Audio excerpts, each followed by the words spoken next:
Creativity is an addiction. Unplugged because we will always say yes to creativity. Totally Uncut because we all make mistakes. So turn it into a tool. This is Arroe Unplugged. We're all complaining about it. Time, it's moving too quickly. I mean, everything seems to be an object or a time period that we think we remember. The group Chicago once sang, "Does anybody really know what time it is?" I listen to it often, comparing our present place with the lyrics of that song. It's about someone who is constantly being asked, do you know what time it is? By the third verse, it's about those trying to beat the clock. People are running everywhere. They don't know where to go. Then it's spoken. Don't know where I am. Can't see past the next step. Does anybody really know what time it is?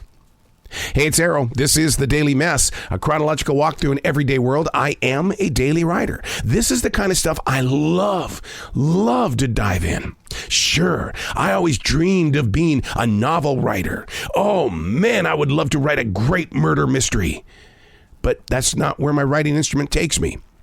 It takes me into moments where it's like, hey dude, do you really know what time it is? Because time is moving very quickly. This is The Daily Mess. We now live in a time period where two movies completely took over our imaginations. Inside a world where going to a movie theater was completely out of the question. Listen, I worked at Regal movie theaters before the COVID lockdown. People had already decided before the COVID lockdown that they weren't coming to the movie theater. So don't let that be the deciding factor as to why a lot of people weren't going to the theater. It was already happening. I mean, the idea of forking out $14 to $20 per ticket, then the concessions, it was busting the bank. But for a brief moment in movie history, we've lived it. Barbie and Oppenheimer acted as a creative magnet, pulling people, those binge-watching people on streaming networks, into the theater. I mean, as of this moment, Barbie has made $700 million, and Oppenheimer is getting more time in the IMAX theaters because it's also breaking records. To get here required actors and writers. Both are presently on strike, and for very, very good reason.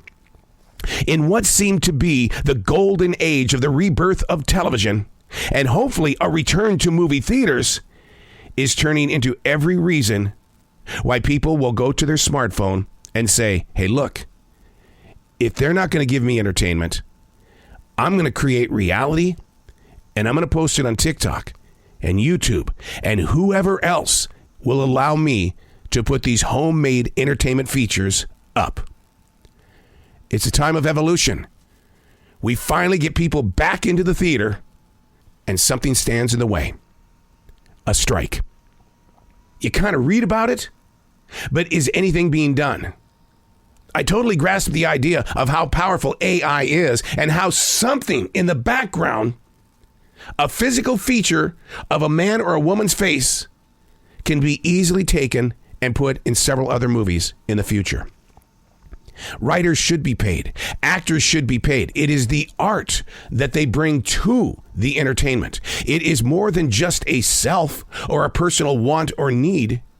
They put themselves into those roles. And my only question is that those who are making the decisions to go against the actors and the writers, who are you? Why don't you understand what it is that they bring to the stage? Who are you? It's time for them to show their identity. We see those that are in the entertainment industry, but we're not seeing those who aren't pushing the pin.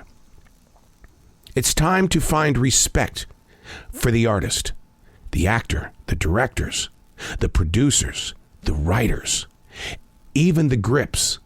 Everybody involved is now in a place called stalemate. And you know what's really sad about this? Those of us who bring the money, where are we going? Because if you're not interested in our money, we're going to find the entertainment elsewhere. Because that's what humans do. I'm Arroe, and that's The Daily Mess.